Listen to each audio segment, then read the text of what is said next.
South Indian film industry को 2 बरस कबल ही बैन अल-अक़वामी सतह पर आरआरआर जैसी कामयाब तरीन फिल्म देने वाले एक्शन हीरो रामचरण के लिए इस साल कुछ अच्छा साबित नहीं हुआ। रामचरण की तकरीबन 13 अरब रुपए में बनने वाली फिल्म गेम चेंजर सिर्फ 1/3 बिजनेस ही कर पाए।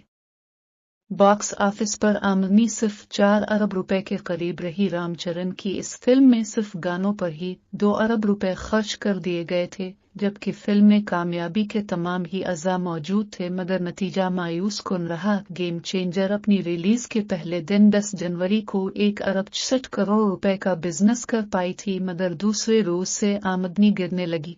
दिल्ली और मुंबई में बड़े पैमाने पर प्रमोशन के बावजूद फिल्म की हिंदी वर्जन ने भारत भर में खातिर खा कमाई हासिल न कर पाई। फिल्म के बारे में अवामी राय ये थी कि गेम चेंजर में तख्लीकी मवाद की बजाय महज तसव्वुराती विजुअल से काम लिया गया। शीनुकर एक अच्छे कहानी साज हैं, लेकिन इस बार उनकी कहानी में कमी महसूस हुई, जिसकी वजह से नाजरीन फिल्म से जुड़ने में कामयाब न हो सके।